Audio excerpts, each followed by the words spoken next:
Já.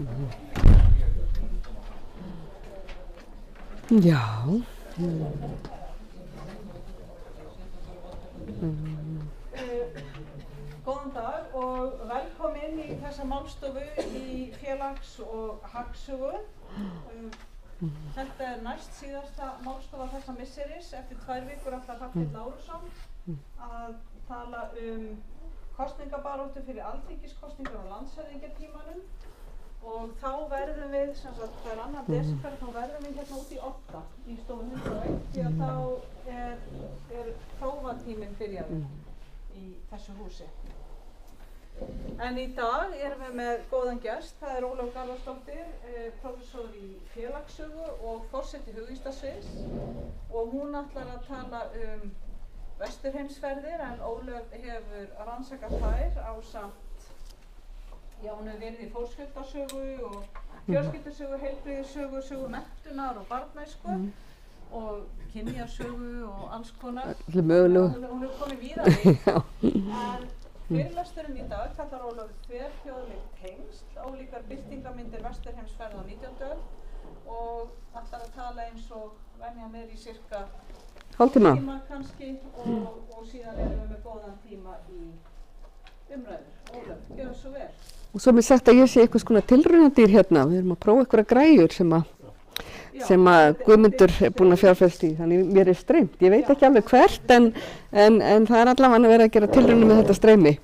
En bara takk fyrir að bjóða mér, Erla Hilda. Bara gaman að koma hér og tala. Ég er nú á meðan ég er þessu forsetastarfi þá hefur ég ekki mjög mikinn tíma í rannsóknir en það er alltaf gaman að dusta rykið af einhverju skemmtilegu.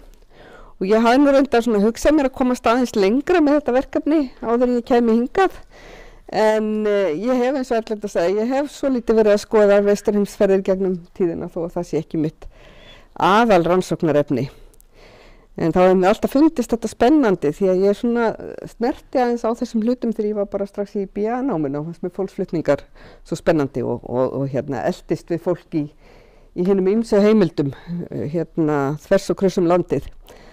Þannig að það sem er svo áhugavert við Íslandi er nefnilega þessi mikli hreyfanleiki fólks, sérstaklega svona landfræðilegur hreyfanleiki í gegnum aldirnar. Bara í stuttumáli, rannsóknir almennt vesturheimsferðir. 8. áratugur síðustu aldar var mikið blómaskeið í rannsóknum á vesturheimsferðum, meðal annars á Norðurlöndum en ekki eingöngu á Norðurlöndum. Og það voru gerðar alveg fjölmargar rannsóknir og þó nokkra doktorsritgerðir liggja fyrir vesturheimsflutninga á þessu tímabili. Þarna var fyrst og fremst að ræða svona lýðfræðilegar og félagslegar greiningar á vesturfarahópnum frá hinum ýmsu löndum og þetta var náttúrulega blómatími þar sem að stórir gagnabankar litu dagsins ljós, þannig að þetta var það tímabil þar sem hann fór að safna miklum upplýsingum í gagnasöfn og svo hefur það náttúrulega vaxið enn frekar í dag þannig að þetta verður sífellt meira spennandi að skoða þennan þátt í lífi fólks á Íslandi og annar staðar. Mér finnst alveg rétt að minnast hér á þátttöku Íslands í stóru norrænu verkefni sem að Þórhallur Vilmundarson leiddi en bæði Júlíus Kristinsson sem að samdi þessu vesturfaraskrána sem flestir sem eitthvað hafa skoðað vesturheimsferðir þekkja og svo skrifaði Helgi Skúli Kjartansson kandidatsritgerðina sína upp úr þessum rannsóknum á vesturheimsflutningum. Og hérna eru bæði nýlegar og eldri rannsóknir, þessi fyrsta þarna, Framtíð handan hafs, byggir einmitt á kandidatsritgerð Helga Skúla og nokkru viðbótum. Kom út í upphafi þessara aldar, ætla sé ekki að vera 20 ár síðan hún kom fyrst út þessi bók. Síðan fannst mér rétt að vekja athygli á 2 bókum sem að mér hafa fundist mjög áhugaverðar. Fyrsta lagi bók eftir Ian Eyford og þið getur kannski giskað á það hvort hann er vestur-Íslendingur, þessi Eyfjörð. Þannig hann er af vesturfaraættum og skrifaði bók sem hann nefnir White Settler Reserve, The New Iceland and the Colonization of the Canadian West. Og þetta er óhemju áhugaverð bók og hann hlaut nýlega Vigdísarverðlaun fyrir þessa bók. þar sem hann skoðar einmitt landnám Íslendinga við Winnipeg vatn og skoðar svolítið í víðu samhengi. Hann steig örugglega á einhverjar tær vestanhafs því hann sýnir náttúrulega fram á það sem að fólk vissi svo sem að þetta landnám Íslendinga við Winnipeg vatn var náttúrulega liður í því að fjölga fólki af norrænum uppruna, hvítum uppruna í þessum miðríkjum þar sem að frumbyggjar voru margir. En hann gerir þetta býsna vel, finnst mér. Þannig að þarna mjög áhugaverða sögu að ræða. Og síðan fannst mér líka rétt að minnast á hana Sigríði Matthíasdóttur sem hefur skoðað í rannsóknarverkefnum Vesturferðir og meðal annars skrifað tvær Pálínur. Pálínu Voge sem að fór tímabundi til Vesturheims upp úr aldamótunum og hún var verslunarkona á Seyðisfirði. En svo segir hún líka sögu barnabarns hennar sem fór líka vestur haf og stofnaði síðan svolítið umdeildan klúbb eða kaffihús í Reykjavík á stríðsárunum. Þannig ég mæli eindregið með þessum báðum bókum. Svo tók ég nú bara mynd af söguhefti 1998 því að það svona fyrsta greinin sem ég skrifaði þar sem snert á vesturheimsflutningum, þar sem ég skoða samband þéttbýlismyndunar á Íslandi og vesturheimsferðana því að ég tel að það sé talsvert sterkt samband þarna á milli og þarna ég einmitt að skoða þessi líffræðilegu þætti, hverjir það voru sem fóru, voru það karlar og konur í álíka miklu mæli, hvað var fólk gamalt, einstaklingur og fjölskyldur, var munur á sveit og bæ og svo líka mjög áhugavert að skoða félagslega stöðu Vesturfara, ég bæði hér heima og þegar þeir eru komnir vestur. Síðan skrifa grein ásamt Eyrúnu Eyþórsdóttur og Kristínu Loftsdóttur. Eyrún Eyþórsdóttur var doktorsnemi í mannfræði. Þessi grein í doktorsritgerðin hennar en hefur ekki birst annars staðar enn sem komið og hún var semst að skoða einmitt það sem ég talaði áðan, hvernig hugmyndafræðin að byggja Ameríku hvítum nýbúum, sem má segja, í Brasilíu og þangað fóru nefnilega nokkurir Íslendingur. Ég ætla aðeins að koma að því þarna í lok fyrirlestrarins. Heimildin Vesturfara, ég held nú að flestir sem hér sitja þekki það nú nokkuð vel. Við þekkjum náttúrulega Þorstein Þorsteinsson sem var sjálfur Vesturfari og skrifaði fjöldamargar bækur Vesturfarana og safnaði upplýsingum þá, bréfum og öðrum upplýsingum. Síðan hefur Vesturfaraskráin hans Júníusar verið mörgum drjúg sem hafa viljað skoða Vesturfarir. Síðan öll þessi tímarit og dagblöð í Vesturheimi, Lögberg, Heimskringla, Freyja og Öldin, svo eitthvað séu nefnd. Fjöldamörg bréf Vesturfara var náttúrulega varðveist og eru birt bæði tímaritum og eru til á skjalasöfnum og svo safnaði náttúrulega Böðvar Guðmundsson bréfum Vesturfara og birti þær í 2 bindum. Aðrar heimildir sem ég hef mikið notað eru kirkjubækur og fyrir það sem ekki vita þá eru fólksflutningar oft skráðir í prestsþjónustubækur þannig að það hægt að átta sig á flutningi fólks í gegnum prestsþjónustubækurnar og líka þá stöðu fólks þeirra að fara. En svo eru náttúrulega nýjar frá því að ég var að grúska í Vesturförunum þarna á 10. áratugnum að þá náttúrulega til það merkilega gagnasafn Íslendingabók sem hefur reynst mörgum mjög þægilegt til að leita upp í fólk og fylgja því eftir. Og svo nú rétt að nefna að það náttúrulega til íslensk manntöl þar sem maður getur skoða stöðu fólk eins og það var á Íslandi. En bæði kanadísk og bandarísk manntöl eru til frá þessum tíma og það væri náttúrulega geysilega áhugavert að grúska aðeins betur í þeim. Og það raun og veru eitt rannsóknarverkefni sem ég tók á sínum tíma þátti í North Atlantic Population Project sem hafði á það markmiði að safna saman manntölum frá víða að úr heiminum. Og það rétt að vekja athygli á því að einmitt manntölin þarna frá 1870 fram yfir 1900 að þeir eru varðveitt og tölvutæk í heild sinni bæði í Kanada og í Bandaríkjunum. Þannig að það væri mjög gaman að leggjast aðeins í grúsk og svona skoða fólk og þróun því eða hvernig lífslaup fólks og það má skoða það náttúrulega í þessum manntölum þó það sé nú ekkert alveg einfalt. ég held ég var með svo fáar glærur, ég ætla bara að fylgja hestina aðeins með tímanum. Ef við bara förum stuttlega yfir vesturheimsferðirnar frá Evrópu, þá vitum við það náttúrulega alltaf ykkur afgreiningur það hversu margir vesturheimsfarar voru, en það voru náttúrulega tugir einstaklingar sem fluttu frá Evrópu, sérstaklega frá tímabilinu 1850 og fram undir fyrsta stríð. Fyrsta bylgjan frá Bretlandi, Skotlandi, Írlandi, nokkru síðar frá Þýskalandi og það fyrst og fremst, leið þessa fólk liggur fyrst og fremst til Bandaríkjanna. Það voru náttúrulega mjög fáir sem fóru til Suður-Ameríku en þó samt einhverjir og þá aðalega til Argentínu og Brasilíu. Vesturheimsflutningar frá Norðurlöndunum hefjast einkum svona upp úr 1850 þó að sé náttúrulega einnig ykkur hópar sem fara fyrr. Og frá Norðurlöndunum í samanburði við mannfjöldan eða reiknað eftir mannfjölda þá var flutningstíðinni frá öllum Norðurlöndunum nema kannski Finnlandi þar sem hún var lægst. Það sem einkennir Norðurlöndin öll nema Finnland að hlutfall karla og kvenna var nokkurn veginn jafnt frá öllum þessum löndum.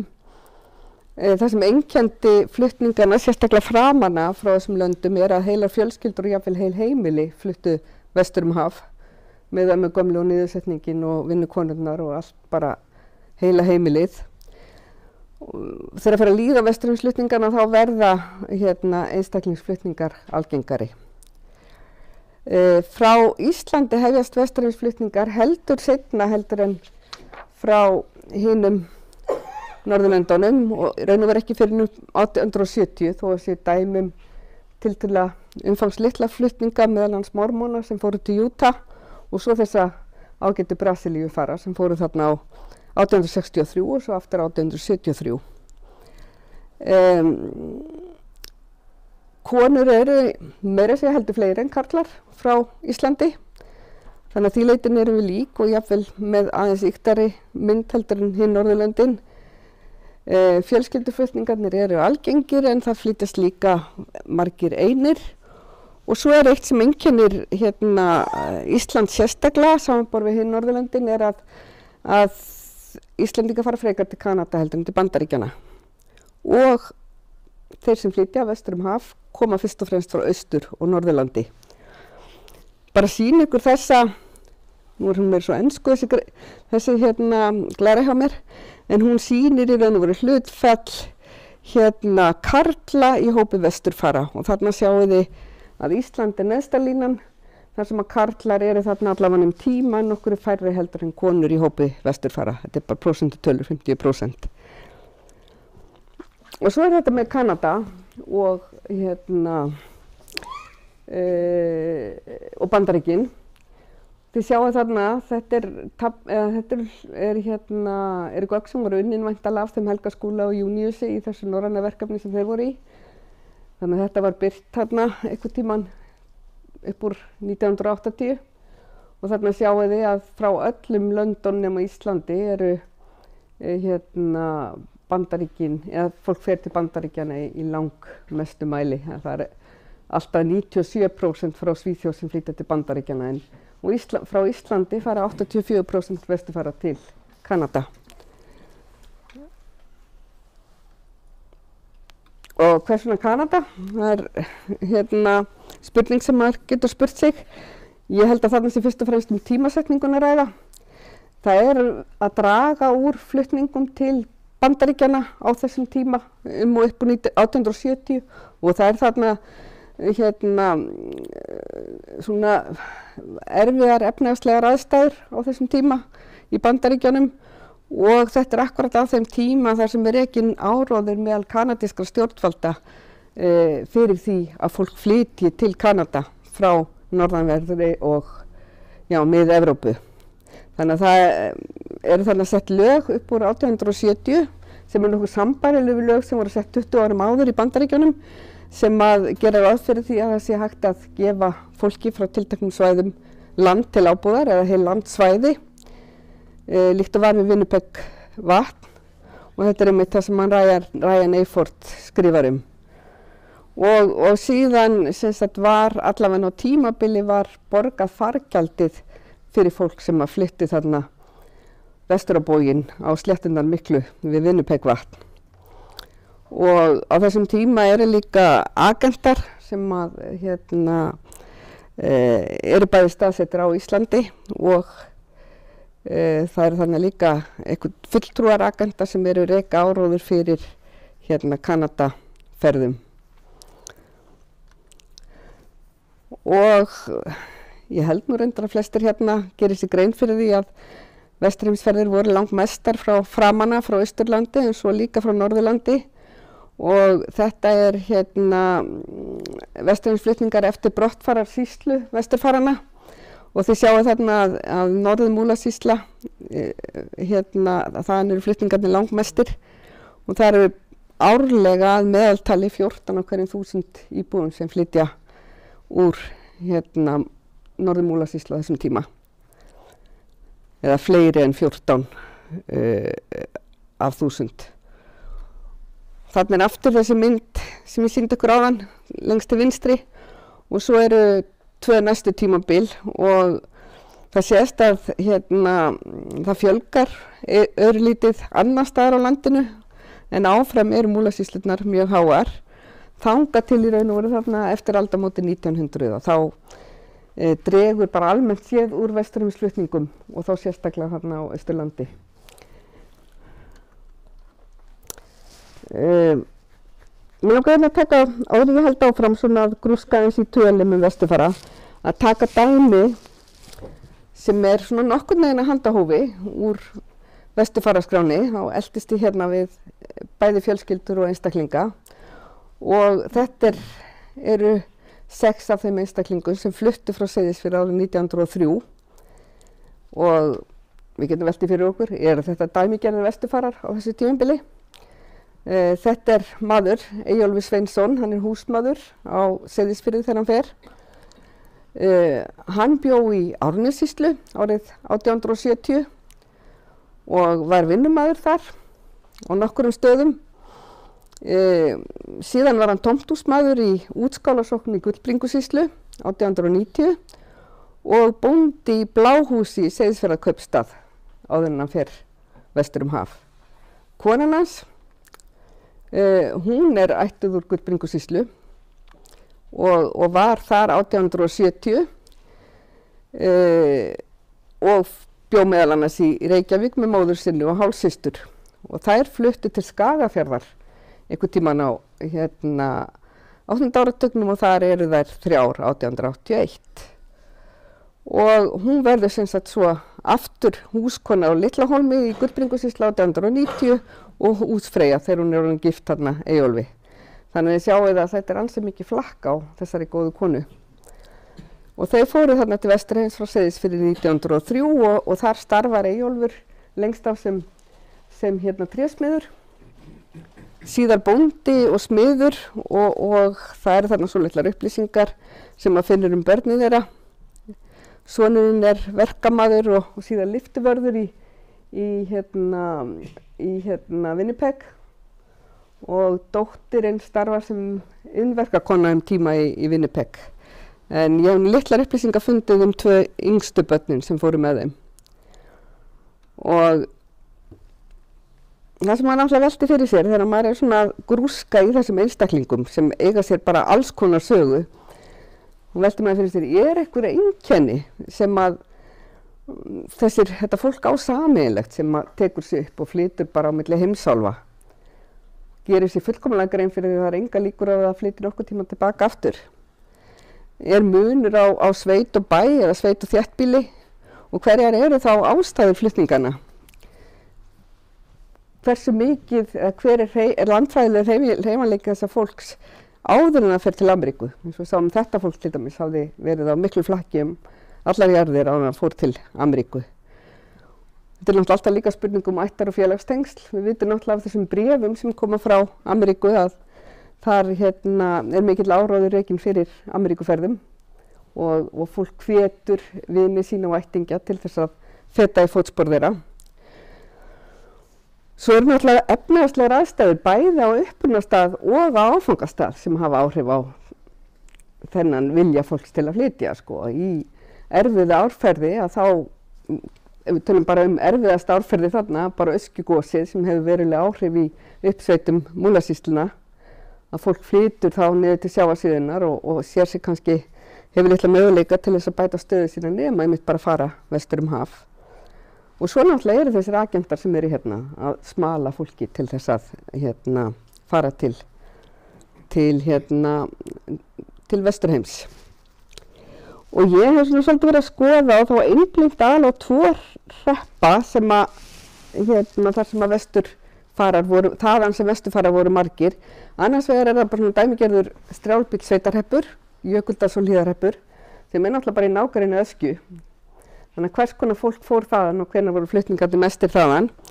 Hins vegar Seyðisfjörður sem ég hef fókusera býsta mikið á í mínum rannsóknum, ekki bara varandi fólksflutninga, heldur þetta bara ótrúlega spennandi staður til að skoða aldamótin 1900. Þarna tilvitnun í Þorstein Ellingsson sem var gaf út blað á Seyðisfjörðum tíma í kringum aldamótin 1900 og hann skrifaði að Seyðisfjörður frábrugðinn hinum bæjunum, og þá var hann bara að tala almennt bæji á Íslandi, að það eru miklu fleiri mannverki, til dæmis stórskipabryggjur en á nokkurum öðrum stað á landinu. Því geta hér hæglega legið við bryggjur 5 til 6 gufuskip í einu og taka víða ekki grunn, þó þau væri mörg þúsund lestir að stærð. Bæmi svipar til útlendra nýlendubæja og orsökin hér sem þar að hann hafa byggt menn úr ýmsum áttum og ýmsum löndum og gert það á fáum árum. Og bara ef maður lítur á Seyðisfjörð á þessum tíma, þá yfir 10% af öllum húsráðendum útlendingar. Þar einnig sjómenn frá ýmsum löndum og vinnufólk og til dæmis mjög margar vinnukonur frá Færeyjum. Ég fór einhvern tíðan til Færeyja og ætlaði að eltast við þessar konum, ég gekk nú ekkert voða vel að finna þær en kannski býður það bara betri tíma. Og síðan það sem einkennir þennan bæ eins og gjarnan þéttbýli í vexti að kynjahlutfallið var mjög skakt. Það voru svona það bil 700 konur á hverja 1000 kalla á Seyðisfirði á þessum tíma. Og þarna voru mikil efnahagsleg umsvif undir lok 19. aldar og strax í upphafi 20. aldar, en það verður ákveðið hrun þarna. Það eru þarna nokkur fyrirtæki sem að gefa upp laupana og í kjölfarið flytja ansi margir vestur haf. Og þetta fólk sem ég myndist á áðan, 1903, það einmitt dæmi svona fólk sem fer einmitt í kjölfar þessar hrun sem verður á Seyðisfirði á þessum tíma. Við getum ekki verið þekkt fyrir annað en að líta aðeins á svona tölur yfir Vesturheimsflutninga og þarna brotalínan, ég hef hana svolítið í bakgrunninum. Þetta eru flutningar frá Íslandi í heild og hægri ásinn þarna sýnir fjöldan þar. Þannig að þau eru að horfa á súlurnar, rauða og gula súlan, fjöldatölda fyrir þær eru hér en þær eru hinum megin fyrir landið í heild. Þetta er svona pílítið bara til að sýna það að sveiflurnar héldust nokkuð vel í hendur. Það voru við landið í heild, sveiflurnar þarna í þessum báðum hreppum. Og þið sjá að þetta, þarna eru talsvert miklar sveiflur á milli ára. Hér öskugosið, þá fara margir úr Jökuldals- og Hlíðarhreppi. Hæsta súlan hérna frá Seyðisfirði einmitt 1903. En þá fara yfir 90 manns frá Seyðisfirði, þannig að búa á þessum tíma innan við 700 manns. Þannig að bara á einu ári fara þarna 12–13% íbúanna vestur haf. Svo langar mig aðeins, og það finnst mér alltaf svo spennandi, af því að við segjum alltaf, já, flutningarnir eru mestir frá Austurlandi. En hvar var þetta fólk áður en það kom til Austurlands? Voru allir þaðan? Við sáum alltaf áðan, það var nú alls ekki þannig. Þetta svona tilraun til þess að brjóta þetta upp og það náttúrulega svolítið vesen að eldastu fólk, þannig ég gerði þetta bara fyrir 3 ár, 1902, 3 og 4. Og þar sjáum við og þetta alls 86 einstaklingar sem fóru til Vesturheims á þessum 3 árum frá Seyðisfirði. Og þið sjá að langflestir eru fæddir utan Múlasýslna og höfðu áður flutt til Seyðisfjarðar. Reyndar langflestir þessa bara af Suðurnesjum og af Vesturlandi. Þannig að það alveg óhemji fjöldi fólk sem að koma með þarna og blaðamennirnir, meðan Þorsteinn Ellingsson tala náttúrulega það að vanir skútumenn hafi flust til Austfjarðar til að taka þátt í atvinnuuppbyggingu þar. En svo þegar maður skoðar hverju það sem í reynd fara, þá það bara fyrst og næst konur sem fara þangað. mun fleiri konur en kallar. Þær hafa sennilega ekki verið vanir skútumenn en þær hafa verið vanar fiskvinnslu og tilbúnar til þess að freista gæfunnar í fjarlægum landshlutum. Svo sem ekki undarlegt að skuli fáir fæddir á Seyðisfirði því að Seyðisfjörður óx geysilega mikið á þessum tíma, þannig að aðflyttir eru miklu fleiri heldur en þeir sem fæddir eru á staðnum.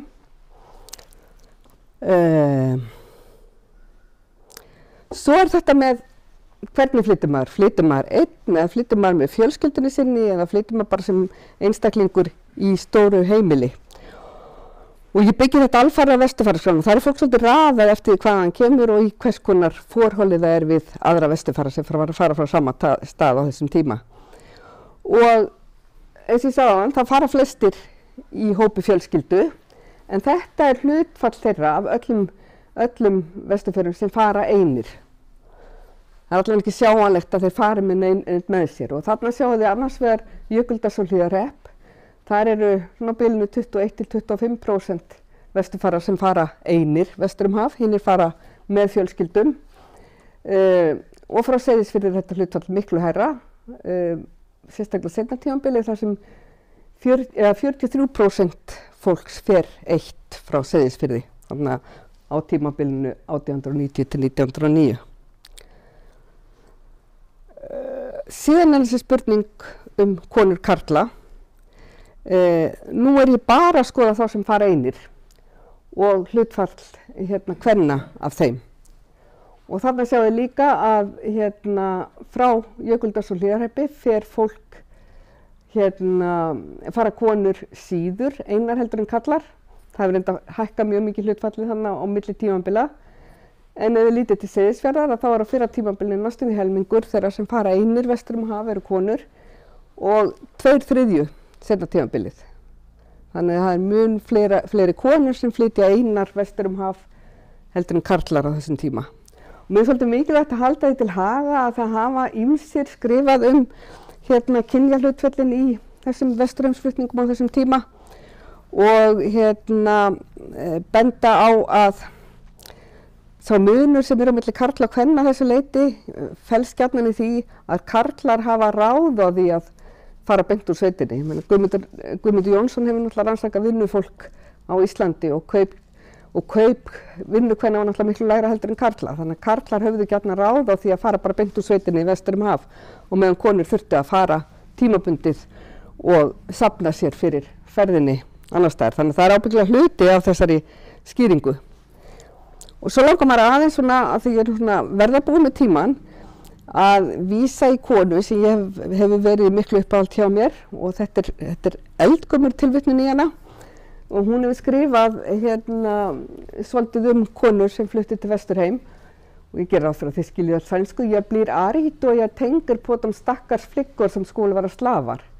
Ég verð reið þegar ég heyrum auðmikið stelpurnar heima í Svíþjóð sem var farið med eins og þræla. Jag reste, þetta nú ekki myndi, jag reste hit till Amerika och här har jag arbetat för folk som jag kan kalla folk. Jag har arbetat för amerikaner och fått god betalning, god mat och blev omhuldad som en människa. Jag skulle önska alla svenska flickor kunde komma hit. Och þetta náttúrulega ett gott sölukvót í þetta bréf frá þessari ágætu konu sem flutti til Ameríku og vildi helst flytja allar sænskar stúlkur til Ameríku. Svo bara tók ég þess svolítið að handahófið mitt konur eða fólk sem fór eitt frá Seyðisfirði 1903 og að því tíminn nú að vera búinn að þá ætla ég nú ekki að lesa þetta allt upp. En ég tók þetta eiginlega bara í ákveðinni röð þarna 1903 og eldist svo við þetta fólk. Og eins og þið sjáum þarna þá eru mjög margir einmitt frá Suðurnesjunum. Þessi Rakel til dæmis sem vinnukona þarna. Hún tökubarn í Reykjavíkursókn 1890.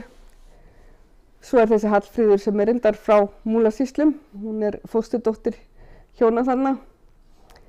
Þessi tvítug vinnukona í Reykjavík, 23 ára vinnukona þegar hún fer frá Seyðisfirði.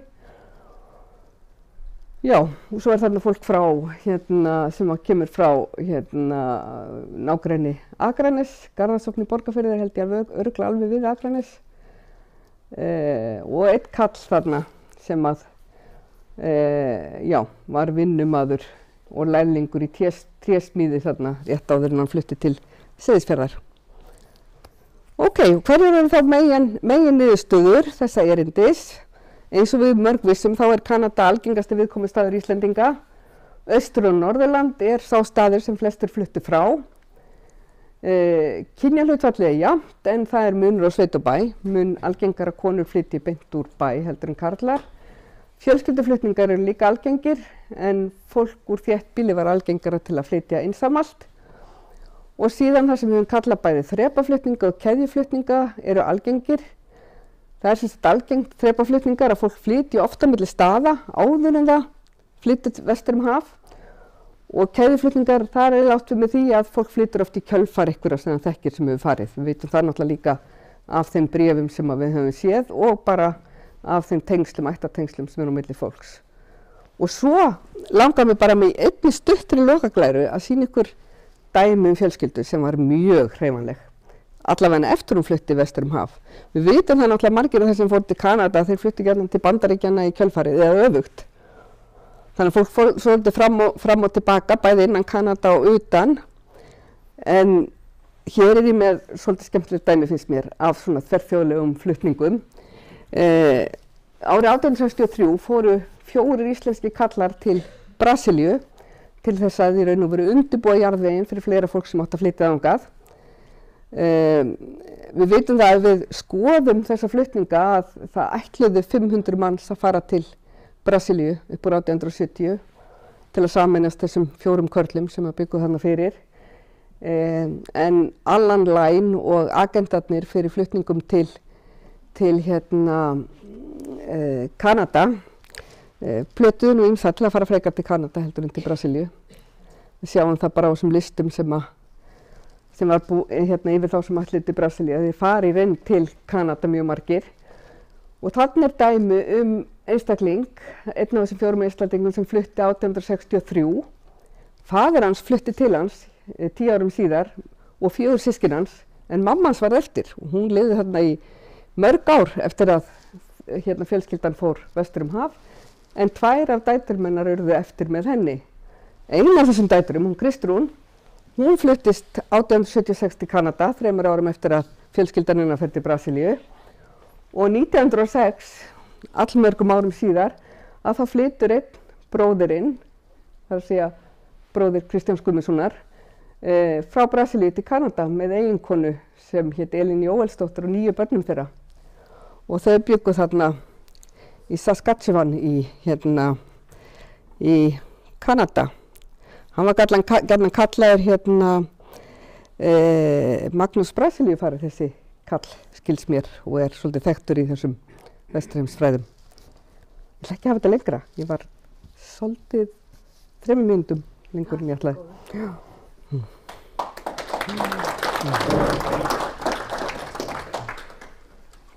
Kærar þakkir, Ólöf. Endur þakka, já. Takk. Þetta alltaf alveg ótrúlega spennandi efni, þessar vesturheimsferðir og fólki sem þangað fór og hvað var það og Brasilíu fara þeir náttúrulega kapítil út af fyrir sig. En ég gerir ráð fyrir að hér sé fólk með spurningar og það eru komin 2 strax. Anna, gjörðu svo vel. Takk Ólöf, mjög áhugaverð.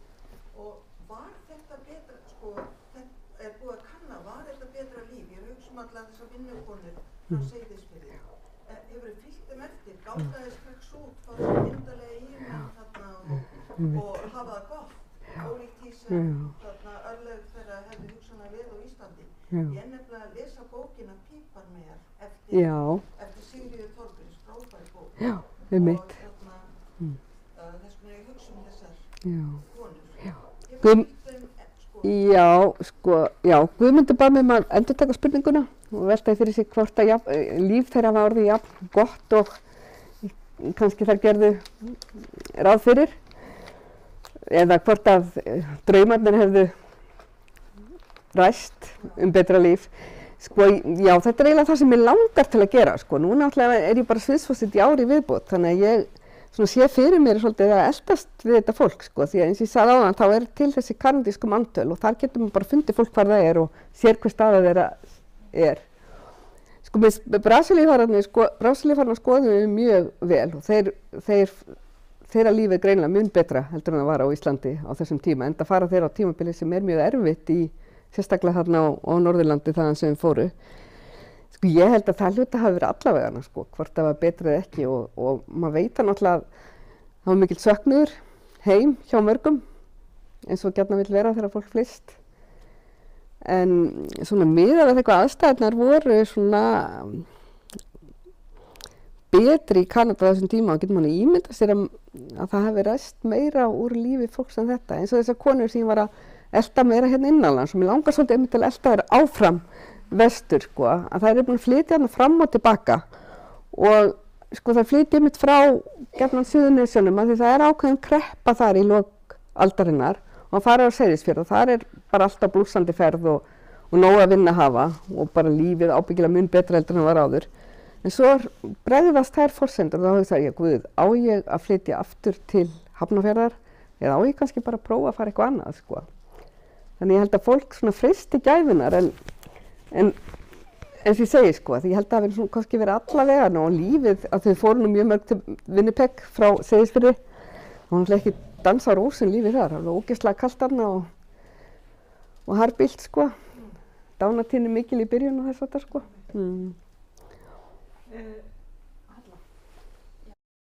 Þetta er Seyðisfjörð, þetta mannskjöld stjórnfræði í febrúar 1885, kannski toppana eftir, ég svolítið skoða þetta og svo líka þessi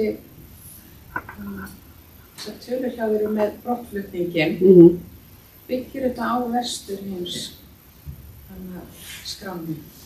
Já, ég veit að þessi snjóflóði, þetta var náttúrulega mjög margir þá. Ég samti við hérna vesturfara skrána. Já. Ég held að vanti heimildið í hana. Klárlega. Og bara sumstaðar eins og í Skagafirði, sérstaklega Reykjavík. Það er engin listi fyrir burtvikna í kirkjubókunum. Það er alveg heimildið fólki sem fer frá Reykjavík. Það er svona að skoða það. Sem bara svona poppar upp eins og frá Skagafirði og víða. Þannig að þetta kannski, ég veit ekki, þetta er kannski, þetta skráð.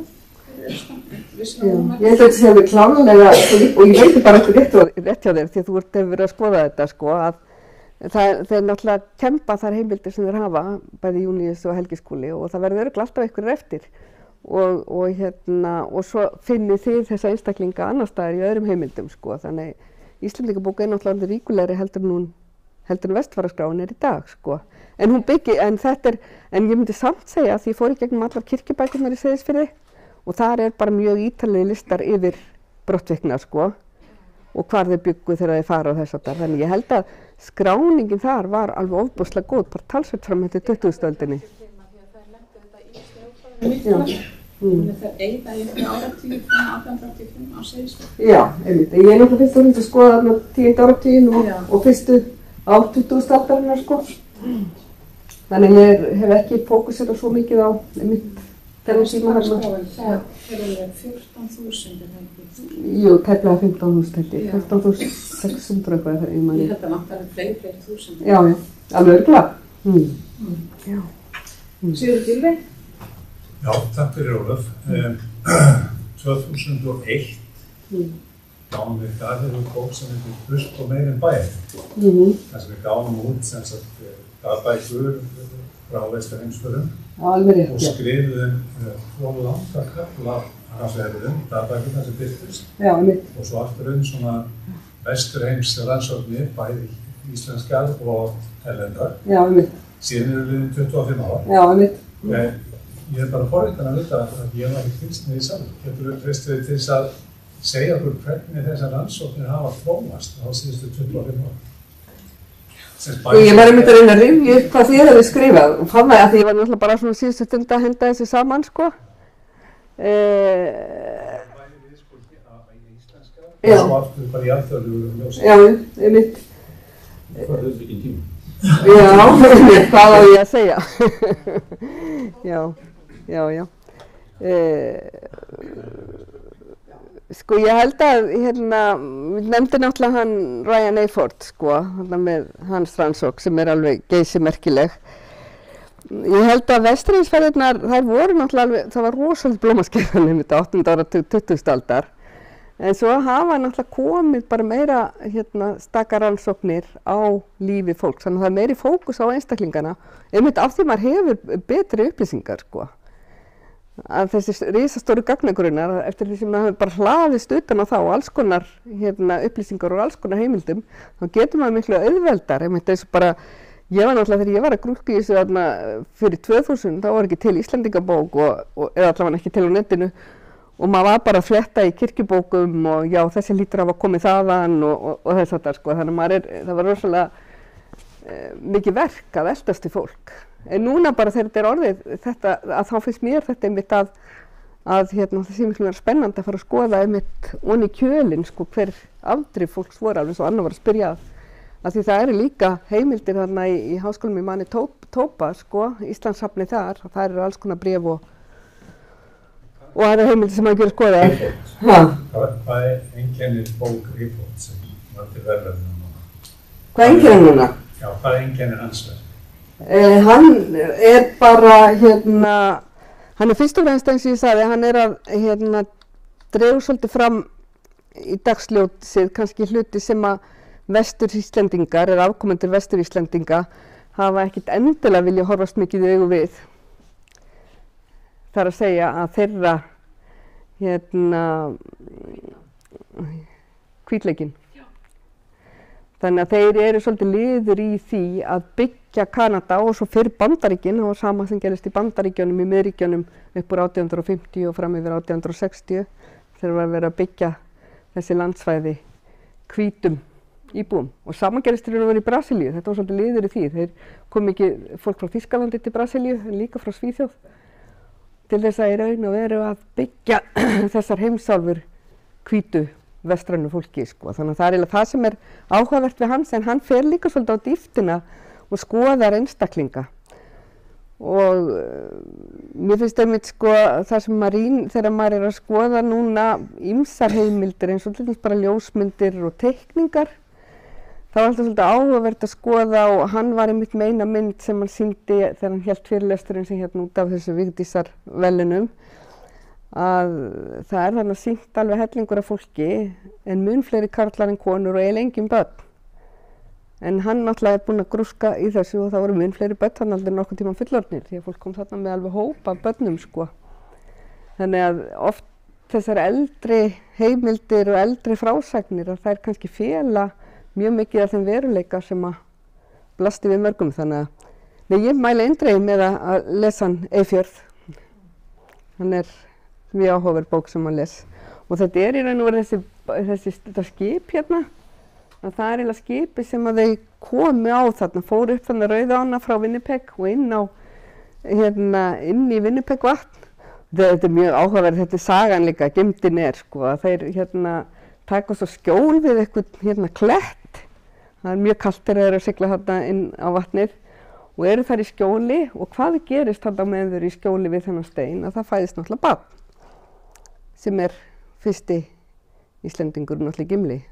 Svo segir náttúrulega hvíslar ræjan því að manni, sko, þegar maður er að spjalla við hann, já, en þetta barn dó reyndar, þannig að þeir hafa svona byggt til annað barn, sko, sem fæddist nú aðeins seinna, sem var barnið sem var fyrsta barnið í Vesturheimi eða fyrsti barnið í Gimli. Þannig að mér finnst þannig að hann fer svona dýptina á svo mörgum plönum, sko, það er það sem fannst áhugavert við hans bók. Ef maður skjóta inni, þá held ég er engin sérfræðingur í þessu og allt það, en ég held að þetta með hvítleikan sé mjög áhugavert eins og Björg Hjaltar var svolítið að vinna með þegar hún ætlaði að vera í doktorsritgerð, hún ætlaði að skrifa bók hjá ykkur, þetta ekki Freyju og þar komum við líka í, sko, af því að svo eru Austur-Evrópubúar náttúrulega koma í vaxandi mæli til Norður-Ameríku. Mennónítar er einmitt svona stór hópur sem er þarna nálægt Íslendingunum. Eftir 1860 hefði maður rétt, þá er ákveðin sprenging og þeir eru sem sagt áberandi þarna og Íslendingarnir voru í hærri meðlum sem hvítari. Já, einmitt. Þannig að það er, en nú eru Guðmundur Jónsson og svo eru hérna allavega tveir. Guðmundur Björnsvöld. Ég stóð í þeirri meiningu að Vesturfaraskráin væri uppfært, bæði náttúrulega Helgi Skúli og Steinþór. lögðana og ekki. Og svo einn rannsókn á einum sagnfræðinema sem skrifaði fyrir mörgum árum þá sem komu tilbaka. Já, einmitt. Og þeir voru allmargir, þeir skiptið 1000. Þannig að þegar þetta allt tekið saman þá auðvitað vestur farandi talsveit fleiri, sennilega kannski 17%. Og ég veit ekki alveg hvað uppfærð skrás sennilega bara hjá hérna. Ég var alltaf bara fyrst og fremst að vinna með, sko, ég er þetta ekki sem kom mjög mikið á dýptina þarna, sko. Ég er bara með þetta prentaði eintak og sæki fólk þangað og... En svo hérna tvennt annað. Þegar þú talar einstæðingar, þessum það einu, þetta mest vinnu konur, vinnu menn. Þetta, telur þá allar vinnukonur einstæðingar? Margar þeirra fluttu þetta með fjölskyldur það var það því var reynist, já. Og það skiptir miklu máli, þetta þá ein fjölskylda og vinnur bara hluti af einu fjölskylda. Já, einmitt. Og það við svo til síðasta punkt síðast það er þetta með hvernig var líf þessar fólks á fyrstu árum áratugum. Það var víst ömurlegt. Það voru mjög slæm kjör margt af þessu fólki bjó við örbirgð. En myndin sem það dregur upp, hvað sérstaklega Íslandingur, hún talsvert öðru vísi og það ekki fyrir eftir einhver áratugi að menn fara að horfast meira í augu við og voru að viðurkenna þetta í bastlánum. Við þannig að dánartíðin var mjög há þarna fyrsta árin, sko. Við Winnipeg var til dæmis, sko. Já, einmitt. Já, þetta eru nokkra spurningar, sko. Varandi, Sko, það sem hún minnist á uppfærðskrá, já, ég hef þetta líka fundið alls konar fólk, en ég vissi ekki að Helgi skuli væri með uppfærðskrá, en það var nú gott að fá hana hjá honum, sko. En í sjálfu sér, ég var ekki þarna eitthvað að mikið að kvantifera, ég var bara að leita fólki svona til að verpa ljósi á hlutina, en ég held samt að ég hafi býsna öruggur heimildur þá sem bjuggu á Seyðisfirði og fóru vestur haf upp úr aldamótunum, sko, því að það er bara ótrúlega vel fært í kirkjubækur þar. Og það er ekki allir í vesturfararskráni. Það sem minnist á að fólk komið tilbaka, ertu viss um þessi 1000, sko? Ég held ekki að þessi svo margir. Nei. En þeir eru náttúrulega vissulega og hérna í því samhengi langum að minnast á eina doktorsritgerð eftir strák sem heiti P.O. Grönberg, Svíi, og hann skrifaði doktorsritgerð sem hann kallar The Return of Innovation.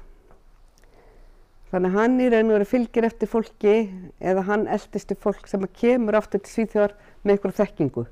Og fólk með alls konar verkfræðimenntun og það komu til dæmis 2 kallar hingað til Ísland sem voru íshússtjórar, höfðu sem sagt stofnað íshús hérna sem þeir lærði í Ameríkunni, sko. Þannig að það er fullt af fólki sem kom með alls konar nýjar hugmyndir, þannig að það er líka, og ég hef ekkert skoðað það, ég bara teka fram, ég hef bara séð alltaf að þegar maður sér í manntölunum síðasta búsetta fólk, að þar sér maður þessu sem koma frá Ameríku. En ég hef alltaf staðið þeirri trú sem kannski bara ranghugmyndir að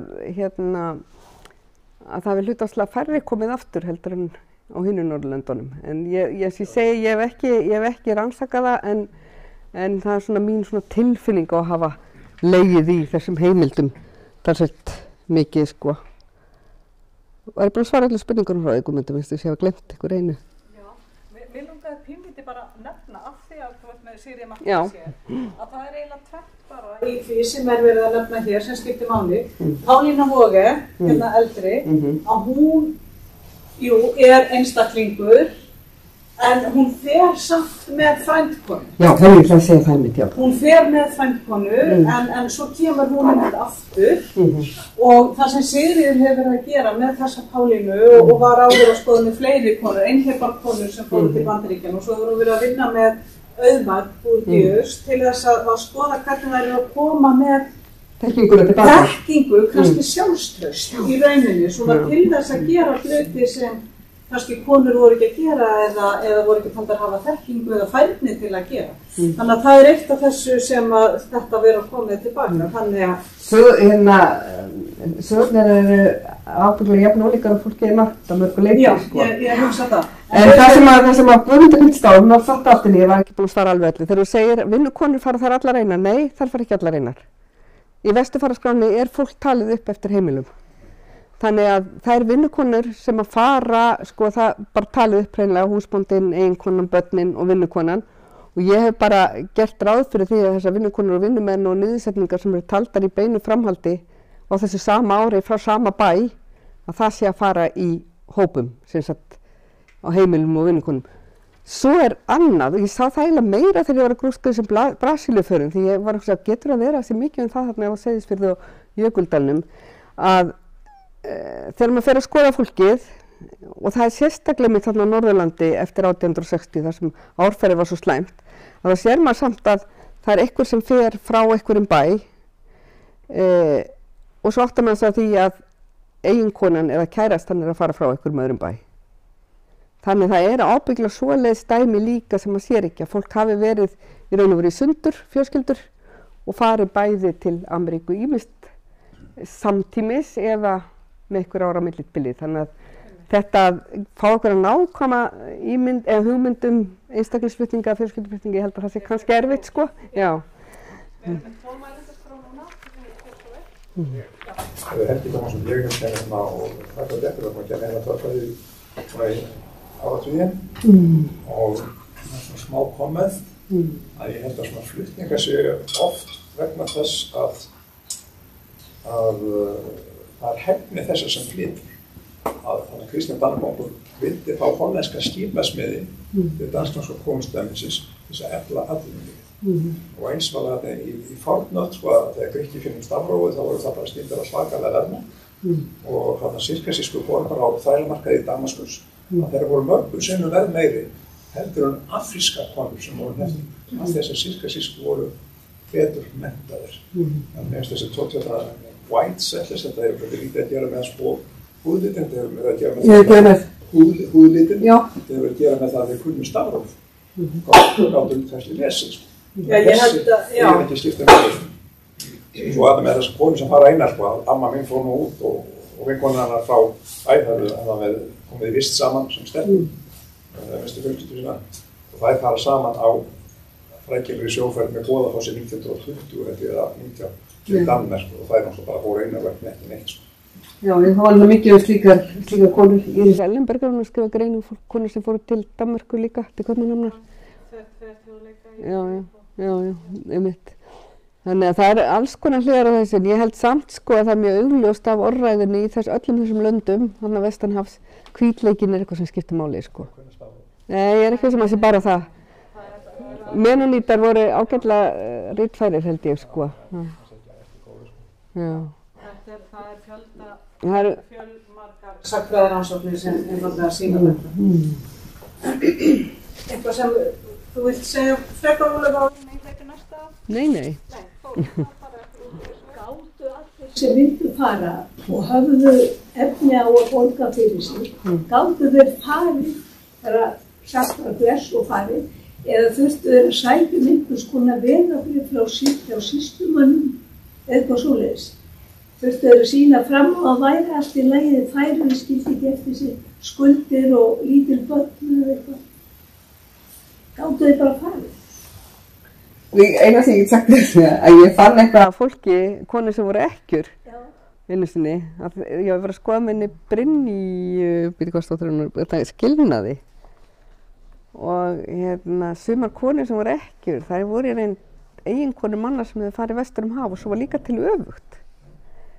Þannig að fólk skilur alveg eftir fjölskyldur sinna, en ég veist ekki einhverju hérna sem vita það, hvernig þetta var með vegabréf og annað. Já, þannig að þessu fólki sem voru. Er ekki sem eitthvað hér? Það er grein í sögu núna sem ræðum þetta fólk gat bara flutt. Sko það var bara, land var opið, það var bara, þú gast bara komið og farið eins og vildi. Það var ekki vegabréfs áritanir eða viss. Það kemur fram hjá Írisi einmitt í þessari greinu þverþjóðleikan. Það í rauninni eftir seinna stríð sem verður svona meira eftirlit og með fólksflutningum. Það hljóð að vera sko upplýsingar Ellis Island, það allir fólki sem Já, þessi fólki nú ég, sko, en það voru mjög margir sem voru bara ekki dekk. Með þessum íslendingum, sko. Það eru bæði því að reisupassar. Já. Reisupassar miðan 19. öld þegar og kallaði hvernig kaupmannahafn. Já, Þú ert að sækja reisupakka og sá sérstakt leyfi, þú ekki hlut þetta í samfélagsstjórnarsvæð. Það voru passað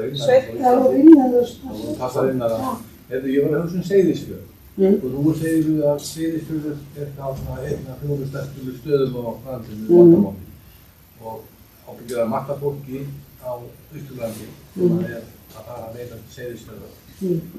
Og þegar Seyðisfjörður fer síðan að hvað sem gerist, ég þekkið ekki sem gerist upp á 1900, en þá gitt fótunum undan staðum, segir og margir sem hafa kannski farið þangað þeir leita eitthvað annað og það eru kannski ekkert og auðvitað garða gresi á Íslandi. Það er ekki nema aðrir 3 staðir, kannski 4 staðir sem koma til greina og fólkinu kannski líst ekkert á það og þá er það kannski í skilfræði sjálfur sig.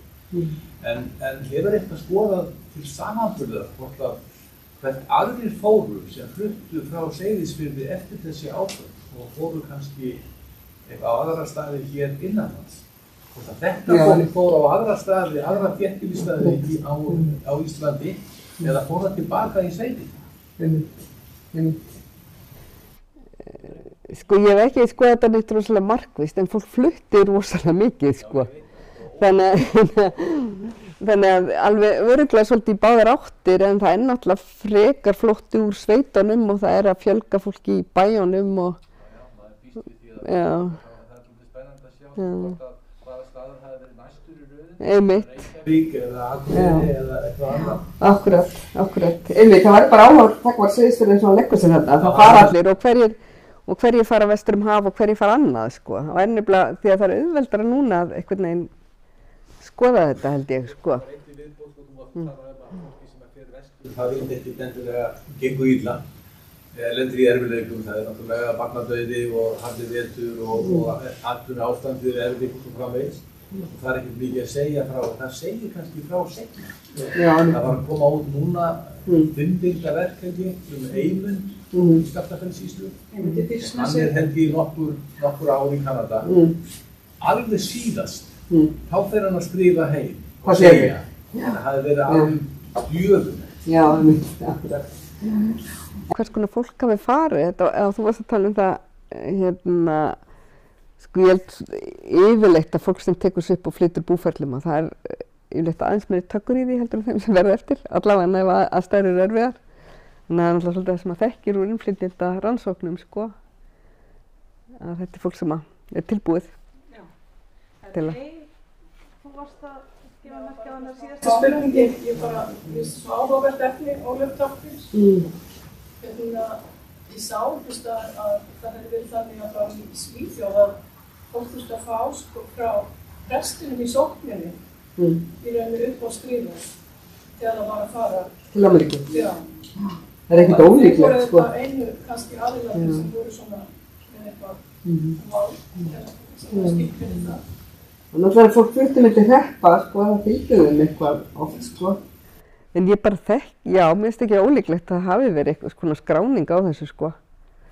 Nú kannski bara vel vera Jóni, ég sá eitthvað skrifað þetta þarna fremst í Vesturfaraskrána því að hann notar náttúrulega alls konar heimildir.